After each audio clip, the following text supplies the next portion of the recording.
The lake had fog that morning. It looked like whiskey mixed with water, thick and gray. I sat on my folding chair at the dock. My first can of Bud was in my hand. Cold sweat dripped down the aluminum. It made two dark spots on my jeans. Then I heard an engine. I knew that sound. I had heard it for 40 years. It was my old Johnson 15 horsepower. But someone was pushing it too hard. The pistons were screaming. I squinted through the fog. A boat shot out. It bounced off the water. The stern was high in the air. It was my green skiff. My nephew Tyler was at the tiller. His blonde hair whipped across his face. He was grinning. He yelled toward the shore. "Borrowing it, uncle." Taking some friends around. 3 city kids sat behind him. They wore new fishing vests. The tags were still on them. They held up phones to film the lake. I tried to stand. I wanted to yell. That old Johnson had a bad low-speed jet. It would seize after 20 minutes at full throttle. But the words never left my mouth. The bow hit the rocks on the west side. It was a dull crack. Like someone dropped a boulder in the water. The boat jerked hard. Tyler flew forward. His forehead hit the rolled aluminum edge. The 3 city kids fell too. One grabbed the gunwale. One rolled into the bilge. A phone flew up and sank without a splash. The engine stopped. It did not stall. It seized. The prop hit the reef. The shaft bent. The boat listed. Water poured into the hull. I left my beer on the post. I took off my shoes and went in. The water was cold in late June. It bit my ankles. I waded to the boat. The water was already up to Tyler's calves. He held his forehead. Blood seeped through his fingers. It ran down his nose. It made a red bead on his chin. He saw me. I knew that look. He had given me the same look as a kid. I caught him selling my tools for scrap. Scared and defiant at once. "Get out," I said. He did not move. "The boat is sinking." I reached for his arm. He flinched. But he did not pull away. I dragged him over the side. Water splashed my face. It was salty. It was his blood. The 3 city kids climbed out by themselves. They stood in the shallows. The water came to their waists. I walked Tyler to the shore. His legs were shaking. He looked back once. The boat's stern was already under. The old Johnson's cowl floated on the surface. It bobbed like a buoy. I sat him on the dock boards. I went back for the motor. It was only under for a few minutes. I could dry it out. Maybe it would run again. The 3 city kids helped each other up. One of them yelled at Tyler. "Dude, is your GPS blind?" Tyler said nothing. I dragged the motor to the shallows. I flipped it over. I opened the drain screw. Oil and water ran out. It looked like milk. It hurt to watch. That old Johnson had been mine for 22 years. It had never failed me. Until today. My wife Martha came out. She held a dry towel. She handed it to me first. Then she looked at the gash on Tyler's forehead. She went back inside for the first aid kit. She did not say a word. But I knew what she thought. It was the same as mine. That kid never learned. Tyler was my sister's son. My sister married a used goods dealer. They lived flashy. They never saved a dime. Tyler got everything he wanted. He wrecked her Toyota at 16. His license was pulled twice by 18. My sister passed 2 years ago. Her husband ran off to Florida. He took a Mexican woman from a bar. He left Tyler with me. He said, "You're the capable one. Take him." I got him a job at the local repair shop. The owner was my old buddy's son. He gave me a favor. Tyler lasted 4 months. He lost 3 tool sets. He fought with 2 customers. Then he scratched a new paint job. They fired him. He drifted around town after that. He moved boxes for stores. He unloaded trucks. Most of the time he sat at the gas station by the lake. He drank soda and watched girls. He lived in my tool shed. I cleared it out for him. I put in a cot and an old dresser. Martha changed his sheets every week. He never said thanks. Martha came back with the kit. She pressed an iodine swab to his forehead. He hissed and pulled back. "Hold still," she said. "It's not deep, but it needs stitches." "No," he said. He pushed her hand away. "A bandage is fine. Your choice." She threw the swab in the trash. She walked away. She never liked Tyler. Not from the start. She told me once. "That boy has no one in his eyes." I sat in the other chair. I took off my wet shirt and wrung it out. Tyler pressed the towel to his head. He glanced at me. He looked down. "The boat," he said. "We'll pull it up. Check the hull." "The motor," I looked at him. "What do you think?" He pressed his lips together. The 3 city kids reached the road. One called someone on his phone. He turned and shouted at Tyler. "You're paying for that wreck, right?" They laughed. They got into a silver car and drove off. Tyler stood. He walked a few steps. He turned back. Uncle, I'll pay you back. With what he said nothing. After a long moment, he muttered, I'm going back. He walked to the shed. I watched his back. His wet t-shirt stuck to his spine. He looked thin as a rail. That evening I hauled the boat ashore. The bottom had scraped paint. The aluminum was dented in one spot, but it did not leak. The motor was the real loss. I took off the head. The connecting rod was bent. The crankshaft was scored. It was cheaper to replace it. Next morning, I drove to the marine store. A new motor cost $4,200. I touched my pocket. I pulled out my credit card. The man at the counter knew me. He said, Where's the old Johnson? I said, Dead. He said, That's a shame. Those were good.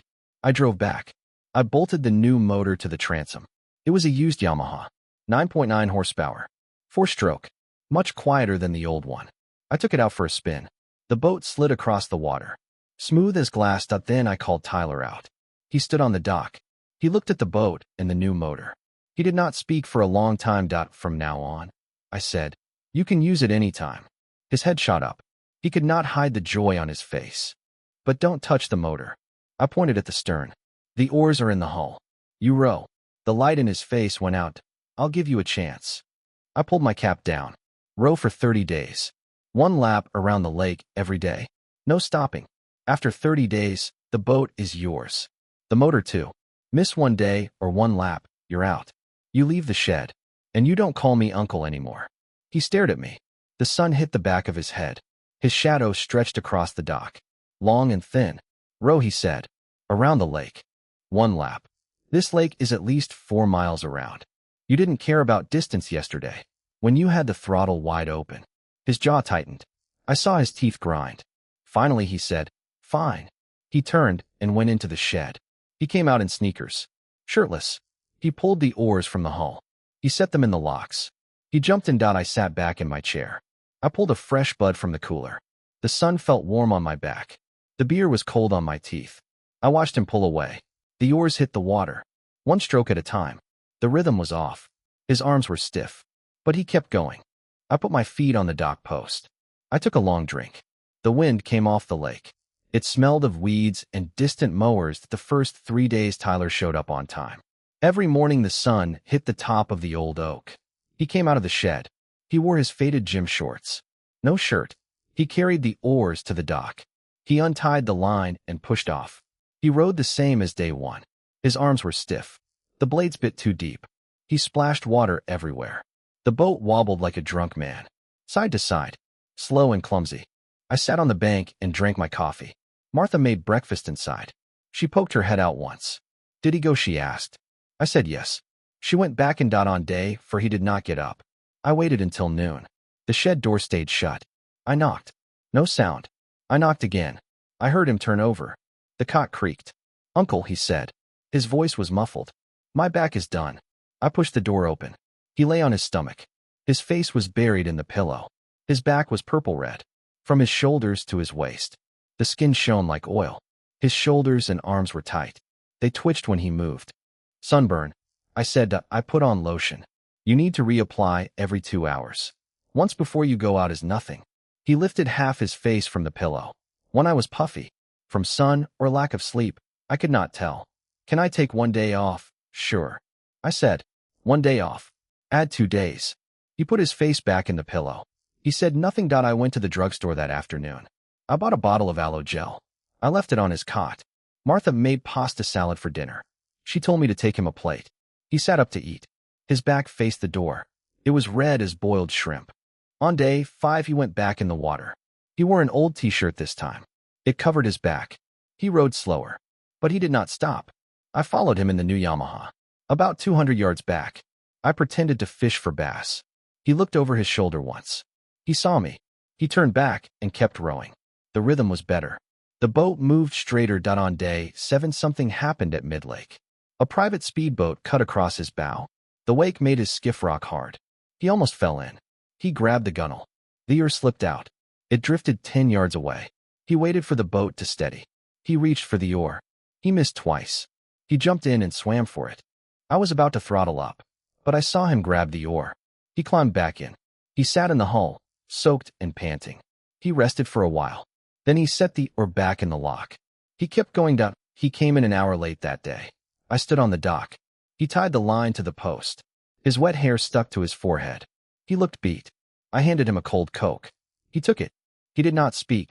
How was the chop out there? I asked. Not bad. The wake from a speedboat is different from rock chop. Rocks have something underneath. Wake is just moving water. Your boat is small. Take the waves sideways. Do not face them head on. He drank his Coke. He wiped his mouth. Did you learn that when you rowed? I delivered tackle on this lake in my 20s. I rowed for 3 years. In winter the water had thin ice. I still went out. He did not answer. He finished his Coke. He crushed the can and tossed it in the trash. He dragged the oars back to the shed. On day 10 he changed. The oar strokes were clean now. One pull after another. The boat held a straight line. The sun was hottest at 3 in the afternoon. He would stop under the big willow on the east shore. He tied the boat to the hanging branches. He sat in the hull with his feet on the gunwale. He closed his eyes for 10 minutes. I saw it once through my binoculars. He was smiling. On day 15 the repair shop called. Old Bobby needed a hand. A customer from out of town had a vintage Mercury. No one in town would open it up. I went for 2 days. I did not see Tyler row. When I came back, Martha was at the kitchen counter. She was slicing tomatoes. She did not turn around. Your nephew did not go out yesterday, she said. What? Not at all. And nothing today either. She put the knife down. She looked at me. Are you going to handle this? I walked to the back. The shed door was open a crack. I pushed it wide. Tyler lay on his cot. His phone was on his knee. The screen was bright. It showed a betting site. Red and green charts. Dense numbers. He saw me. He tried to flip the phone over. He was too slow. I saw the numbers in red. Negative. 3 digits. Gambling again. He opened his mouth. He closed it. I knew that look. Guilt all over his face. I was going to win it back, he said. Just 300. I can get it today. Where did you get 300? He did not answer. I did not press. It was not from my pocket. The town is small. If someone was missing 300, they would come asking. I stood there. I did not yell. Yelling never worked. I had done dumb things too. Yelling just made people lie better. 30 days. Miss 1, add 2. You know the rule. Count your days. He did the math. His face went pale. He did not row that day. He did not row the next. On day 18, he pulled the boat out himself. He did 1 lap. Then he rowed every day after that. He went out in the morning. He came back in the afternoon. He got darker. He filled out. His arms showed some muscle. On day 23, he came in with company. A white fiberglass fishing boat followed him. 3 men sat inside. They were locals. The man at the helm was Dr. Miller, the dentist, one of the richest men in town. He cut his engine and called out, "Young man, is that your uncle's boat?" Tyler looked back. "Yeah, you row this thing every day," Miller laughed. His son laughed behind him. Tyler looked at them. He turned forward. He kept rowing. He said nothing. Miller fired up his boat and left. The wake rolled toward Tyler. The little skiff rocked and swayed. I sat on the dock with my beer. I watched Tyler steady the boat. He let the waves pass. Then he rowed the last stretch in. He put the oars in the hull. He tied off the line. He walked up to me. "Uncle," he said, "what happened to Miller's boat later?" "Which one?" "The one out there." He pointed across the lake. "White fiberglass. Fishing boat." I thought for a moment. He fought his ex-wife for it in court. He lost the house. He kept the boat. Tyler made a sound. Not quite a laugh. He went inside. I watched his back. I looked at the white boat shrinking in the distance. I took a drink. He still did not know what Miller used to be. No one in town knew. Only old Bobby and me.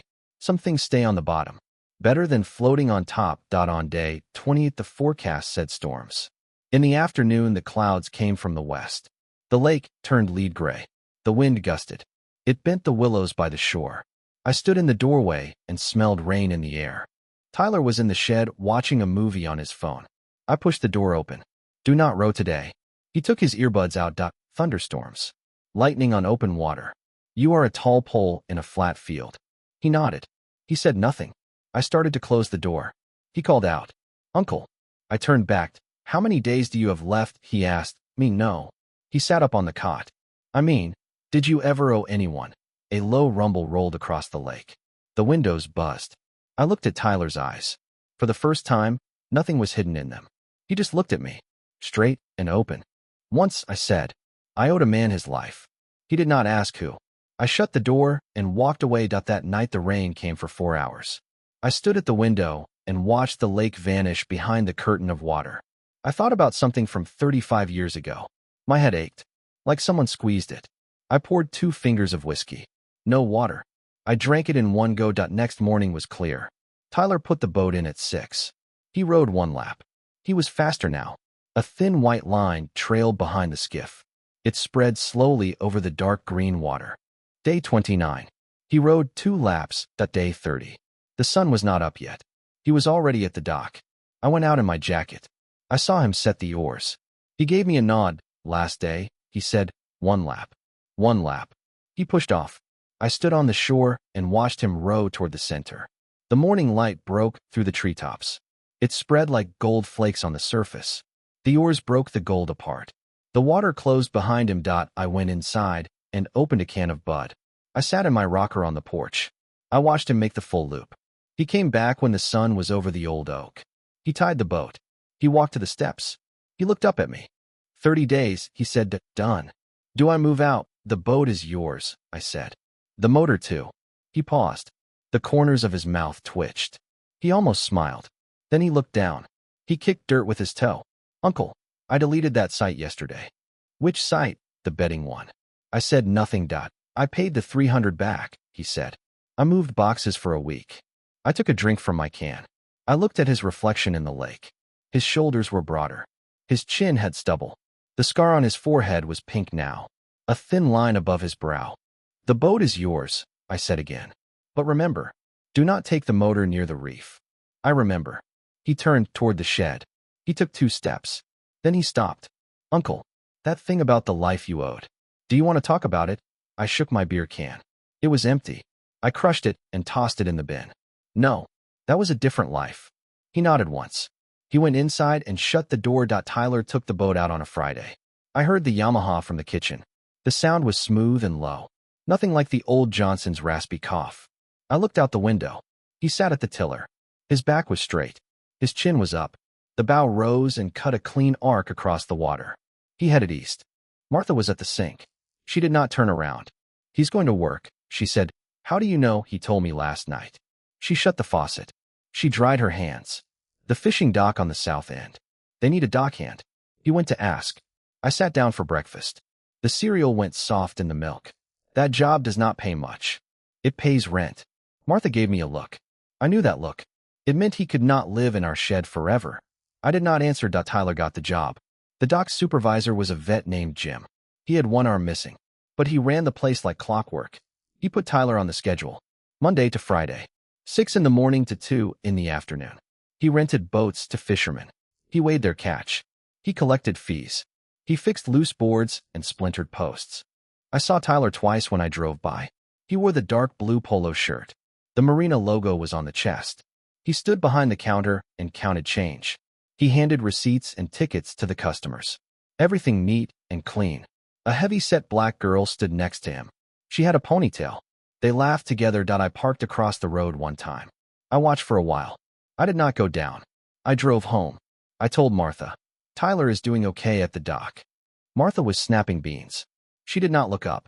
The girl is Amy. Her father is an electrician. Her mother works in the school kitchen. Good people. How do you know about the girl? She came to my stall twice. She bought tomatoes and cucumbers. Martha had a stand at the farmer's market. She sold her own vegetables. When Tyler talks to her, he looks at her face. I chewed on that for a while. That night I sat on the porch with a beer. The sunset spread across the lake, like orange juice spilled on the water. Tyler's boat was moored at the dock, his usual spot. The Yamaha gleamed silver in the moonlight, cleaner than when I owned it, but the good run did not last 2 weeks. One afternoon, old Bobby tore up my driveway in his pickup. He hit the brakes hard. The tires skidded on the gravel. He jumped out. His face was red. He yelled my name. I went out. He said, "Your nephew had a run-in at the dock." My head went numb. He said it was not a boat crash. Tyler pushed someone. Miller's son. The kid ran his father's white fishing boat into the fuel dock. He came in too fast. He almost ran over 2 rented skiffs with kids in them. Tyler grabbed him off the helm. They wrestled. 3 rental rowboats got knocked off their racks. Miller says he'll press charges, Bobby panted. Assault and property damage. The kid almost hit 2 children. Did he see that? Miller says no. The kid's father was there too. He was cursing, but he would not speak up. You know this town. Nobody wants to cross Miller. I got to the dock. Tyler sat on a plastic stool behind the counter. A new red mark sat next to his old scar. His lip was split. A little blood showed. Amy held a wet towel to his mouth. She stood up when I came in. Uncle, Tyler said. His voice was flat. I did not hit him. I know. He came in too fast. People were in the channel. I yelled twice. He did not listen. If I did not grab the wheel, those kids would be in the hospital. I know. Amy spoke up. Sir, I saw it. I can testify. I looked at her, then at Tyler. His eyes were steady. No flinch. Miller came out of the dock office. He wore a suit with jeans. His shoes were polished. He walked up to me. He was shorter, but his chest was puffed out. Your nephew pushed my son. He pinned him against the gunnel. My son has scrapes on his wrist. Your son almost hit 2 kids. That's my son's business, not his. He put hands on him. That is assault. What do you want? Miller smiled. Pay for the rowboats. 3 of them. 500 each. Or I call the sheriff. I said I'll pay.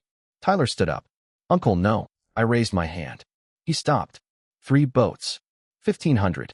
Cash or check? Miller pulled out a card. Check. Make it out to my clinic. Drop it off by tomorrow. He turned and walked away. On the drive home, Tyler sat in the passenger seat. His lip bled again. He wiped it with his knuckle. You should not have paid him. 1,500 is cheap. It makes this go away. He almost killed those kids. Then why did no one on that dock speak up for you? Tyler went quiet. I glanced at him. His fists were tight on his knees. White knuckles. Because it's Miller, I said. Dentist. Church deacon. Chamber of Commerce. He gave $2,000 to the sheriff's campaign last year. You stand next to him in an argument. Who do people believe? He took a breath. So his kid just keeps tearing through the marina. You do your job. That's all. I said. He'll get his due. I wrote the check that night. Martha took it to the clinic the next morning. She took the envelope. She looked at Tyler. She did not say a word. She just nodded and left. Tyler did not go to the shed that night. He sat on the dock until late. I brought 2 beers. I handed him one. He took it. He did not drink right away. He pressed the cold can against his split lip. Amy said she would testify. He said, that girl is solid.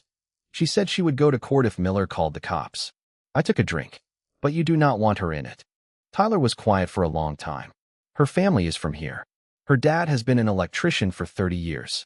Her mom cooks at the school. They do not want trouble with Miller. I do not want them in it either. I nodded. Then hold your tongue. Hold it until it's time. When is it time? I looked across the lake. The moon was up. It made a silver road on the water. It ended right below the dock. Do you know what Miller did before the clinic? Tyler turned his head. His startup money came from Detroit. Not earned. It came from his old man. The old man ran dirty money out of the auto plants in the 80s. He laundered it and ran back here. He opened the clinic. Cleaned it all up. He was a big man for 30 years. Tyler's beer stopped at his lips. How do you know that? I was in Detroit back then. I crushed my empty can. I set it on the dock. I knew people who knew the story. Miller thinks only him and his father know. Tyler stared at me. Uncle, he said. Who are you really? I kicked the can into the bin. An old man who fixes motors. I said, go to bed. You have work tomorrow. He stood. He took 2 steps. He turned back. That 1,500. I'll pay you back in parts. First, set some rules at the dock. Make sure Miller's kid does not pull that again. Get the rules solid. Then we talk about money. He nodded. He walked to the shed. I stayed on the dock for another beer. The wind came off the lake. It smelled of weeds and diesel. I had sat on Miller's name for 20 years. Ever since he brought that first white boat on the lake. I knew he would fall one day. Not by my hand. By his own mouth. The heat wave hit in the first week of August. 5 days straight over 95. The lake looked like a steam bath. Few people came to rent boats. They stayed inside with their AC. Tyler spent the mornings painting the rental skiffs. Fresh coats of green and blue. In the afternoons, he sat with Amy. They watched the waterbirds from the counter. I drove over sometimes with iced tea. I saw them together. Tyler was dark brown now. His shoulders were wide. He sat straight. No more slouching. He looked like the flagpole by the dock. Amy peeled oranges beside him. She picked off the white strings. She handed him the slices. He ate them like a kid. Martha said that girl was his good luck. I said luck needs time to prove itself. The real trouble came on August 10th. A Saturday. I was coming back from Bobby's shop. A hay truck had flipped on the main road. I took the west detour. I passed Miller's clinic. Two black SUVs sat in the lot. Dark tinted windows. The engines were running. Exhaust puffed in the heat. I slowed down. The clinic door was open. I saw men in dark suits inside. One turned sideways. I saw the badge on his belt. Not local sheriff. Federal. I drove straight home. When I got there, Tyler's boat was at the dock. He sat on the porch steps. Amy sat next to him. They both had bowls of ice cream. I parked and walked over. Tyler looked up. His eyes said he knew something. Federal agents at Miller's clinic. I said. Tyler nodded. Amy heard it from her dad. The electricians' union passed it around. The IRS has been on Miller's books for 3 years. They moved today. Just the clinic? No. Amy put her bowl down. She wiped her hands. My dad said it goes back to Detroit. Someone sent a package to the state attorney. Old union records. Transfer logs. The account Miller used to open the clinic. His father's name was on it. I stood still. Tyler looked up at me. Uncle, was it you? I did not say yes. I did not say no. I helped an accountant out of Detroit 30 years ago. He was sick at the end. He gave me that package. He said, use it when the time comes. You kept it all this time. 20 years. Tyler put his bowl on the steps. He stood up. He was taller than me now. His shadow covered me. Why now? Because his kid almost killed 2 children and would not own it. I looked at him. Because he made you look small on that dock. Because he thought he could go on forever. Tyler was quiet for a long time. Amy put her hand on his arm. He looked down at her. Then back at me. Uncle, he said. Who are you really this time? I told him. I got out of the service and worked a small shop in Detroit for 10 years. The union there had ties to the big plants. There was dirty money everywhere. Some washed it. Some hid it. Some chased it. The accountant was a good man. He got pulled in. I helped him run. He owed me his life. I came back here after. I bought this little place by the lake. I never went back. That package was his. He said if the day ever came, give it to the right people. You waited 20 years to use it. I waited for a time when he could not wiggle out. I said, now everyone in town knows his kid runs wild on the dock. If Miller falls, no one will cry for him. 20 years ago, he was too big to touch. Now he is old. His business is slow. His son is a fool. The feds will dig up everything. Tyler took a breath. You knew he would fall all along. I just left the rope. He hung himself. Next morning, the news was all over town. Miller's clinic was sealed. He was taken away. Not by the sheriff. By the feds. His son was seen once on the lake. He took the white fishing boat out. He never came back. Miller was charged with money laundering and tax fraud. His bail was too high. He could not pay. People talked at the diner. Some said Detroit should have caught him years ago. Some said his son brought it down on him. The church removed his name from the deacon list. The chamber put out a statement. In one day, the man who ran this town for 30 years was a stray dog everyone avoided. Tyler worked his shift at the dock. That afternoon, I was fixing the fence. He came home and stood by the elm tree. He watched me drive nails. The town is talking, he said. They say someone set Miller up. No one knows it was you. Good. He picked up a loose nail. He spun it in his fingers. Uncle, why did you not tell me if I knew you came from Detroit? If I knew you knew those people, I would not have thought you were just an old man who fixes motors. I put the hammer down. I wiped my face with my sleeve. I wanted to be just an old man who fixes motors. That is the best thing I do. Fix motors. Fix boats. Fish. Drink beer. Detroit was my old life. I do not want it back. He walked over. He held a fence post straight while I hammered. The nails went in with a dull ring. What now? He asked. Now you keep your job at the dock. Amy is good. If you are serious, go meet her parents. His face went red. I know that. Also, the boat is yours. Change the oil every 50 hours. Fix the prop if you scrape it. Got it. And I stood up straight. I looked at him. Forget the 1,500. Call it your rowing tuition. He opened his mouth. I waved my hand. I picked up my beer and drank. Get inside.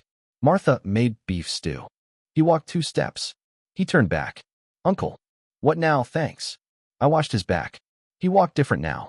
His spine was straight. His stride was steady. His shoulders were open. Like something that had weighed on him for 20 years had finally come loose. That I did not call him back. I did not say more. He walked toward the lit house. He pushed the screen door. Martha's voice came through. Wash up. Dinner is ready. I stood in the yard. I finished my beer. The last light was gone from the lake. The first star came out in the dark blue sky. The wind was warm. It carried the smell of water and fresh sawdust. The green skiff sat at the dock. A dragonfly rested on the Yamaha cowl. Its wings caught the last glow of the sunset. I watched it for a moment. Then I went inside. September came and the lake cooled off. The morning fog was thick. I could not see the end of the dock. My coffee mug sat on the rail. Steam rose and mixed with the mist. You could not tell where one ended and the other began. Miller's trial was set for early October. I did not go, but word got around. He pled guilty. 8 years. A fine big enough to buy a row of lakefront houses. His son's white boat never showed up again. The bank took it for the debt. The clinic became a marine parts store. Bobby took it over. He told me they found 3 boxes in the back. Unopened dental tools. All in Spanish. Bobby said, that man would sell anything. I said he would not sell anything now. Tyler and Amy got engaged in mid-September. They came for dinner that night. Martha made roast chicken and mashed potatoes. Amy brought an apple pie. It was too sweet. Martha ate 2 slices anyway. She said, this girl can bake. After dinner, they sat on the porch with iced tea. Tyler held Amy's hand on his knee. He showed her the stars and told her which way was which. His hand never left her wrist. I helped Martha wash the dishes. The water ran hot. She handed me plates to dry. She nudged me with her shoulder. Your nephew is engaged. Are you going to give them something like what? That old pocket watch in your toolbox. The silver one. Your father's. My hand stopped on the plate. That goes to a son. Amy is his wife. She is family. She handed me the last plate. You keep it in a box. Give it to someone who will wear it. Next morning I found the watch. I polished it with a soft cloth. I put it in an old jewelry box. I left it on top of my toolbox. Tyler came by at noon to get something. He saw the box. He opened it. He looked at the watch for a long time. Then he closed the box and put it down. He walked out without it. I followed him out. It is for you and Amy, I said. A wedding gift. He turned. Uncle, this was your father's. You kept it for 40 years. It will just rust here. Better with you too. If you have kids one day, you can tell them the story. He took the box. He weighed it in his hand. He did not open it. Thank you. Now get back to work. The days after that were quiet. Tyler and Amy went to the little church on Sundays. They helped Martha at the market after service. They rented a small apartment above the old warehouse by the dock. 1 bedroom. The window faced the lake. I helped them move a sofa bed. My back hurt for 2 days. Tyler gave me a beer. I sat on his new doorstep and drank it. The view was wider than mine. He said, Uncle, you should move here. I will take the shed. I said, get lost. He laughed. His laugh was open now. His eyes crinkled at the corners. He looked like his father did when he was young. Amy leaned out from the kitchen. She held a knife and a watermelon. Uncle, stay for dinner. I waved my hand. I finished my beer and went home. Winter slowed the dock business. Tyler had more free time. He came over in the afternoons. He fixed fence posts. He split firewood. When he was done, he sat on the porch with tea. We talked about town. Bobby's shop landed a government contract. They needed to fix patrol boats for the state park. They asked Tyler to help. He said yes. The dock had few shifts in winter. He could give them 3 days a week. That work is greasy, I said. It smells like oil. I do not mind. He said, I pulled your old Johnson out of the water. Remember, I put my tea down. Did you really not see the reef marker that day? He was quiet for a moment. I saw it. You saw it and still went that way. The 3 city kids were bored. They wanted something wild. I said I would show them wild. He looked down. He turned his cup in his hands. I wanted to look big. I did not think about the motor. I did not think about sinking. I looked at his profile. His chin was clean-shaven. His jaw was hard. Do you know why I made you row for 30 days? To teach me a lesson. A lesson? I snorted. That motor cost $4,000. If I wanted to teach you a lesson, I would have just hit you twice. I made you row so you would learn the lake. Not from the tiller. From the oars. You need to feel the water. Know where the bottom drops. Know where the rocks hide. Know how the wind changes. A motor just gets you there fast. Oars teach you where there is. He did not answer.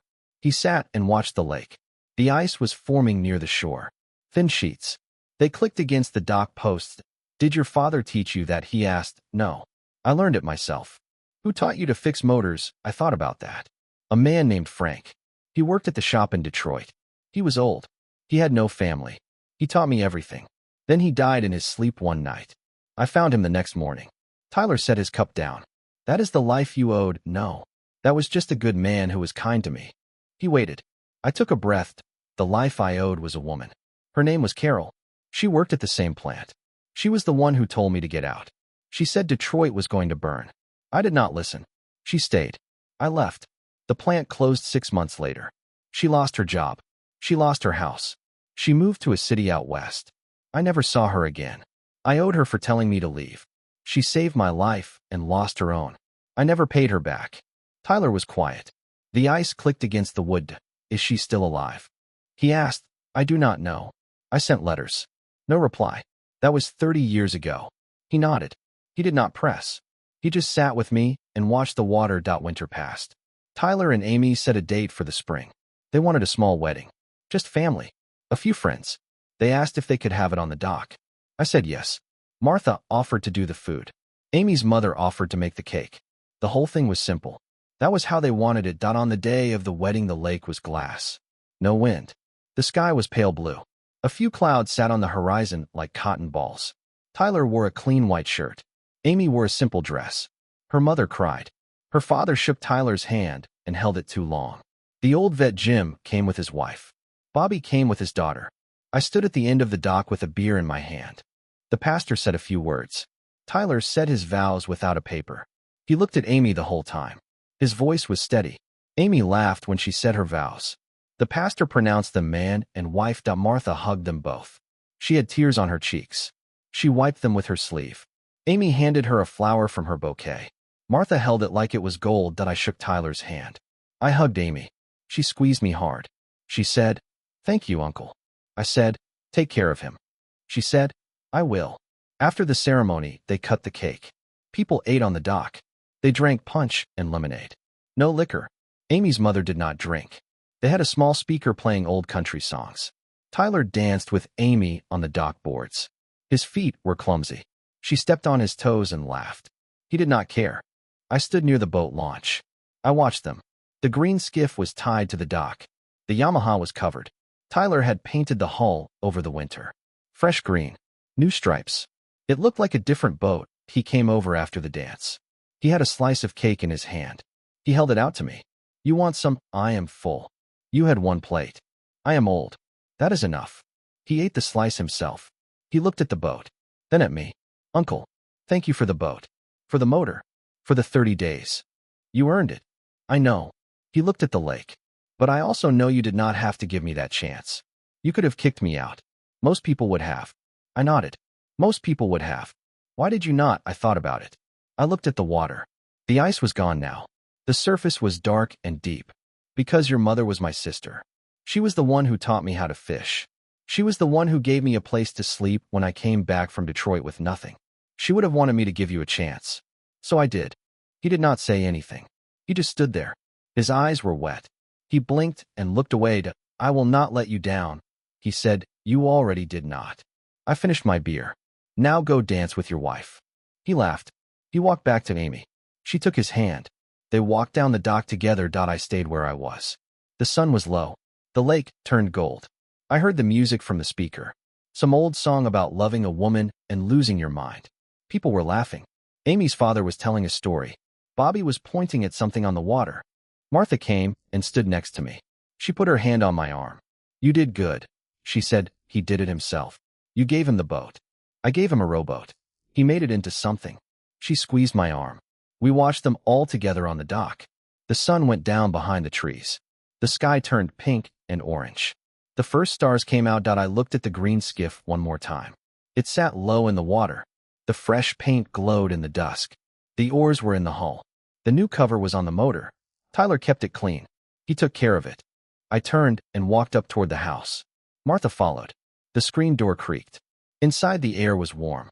The smell of cake and flowers filled the room. I sat in my rocker by the window. I could see the lake from here. The dock was full of people. Laughter drifted across the yard. I leaned back and closed my eyes. A good boat. A good boy. A good life. I opened another beer and drank to that. Thank you for reading.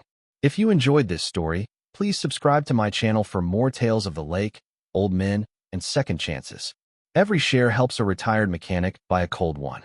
Drop a like, leave a comment, and ring the bell. The lake has more stories to tell. See you on the water.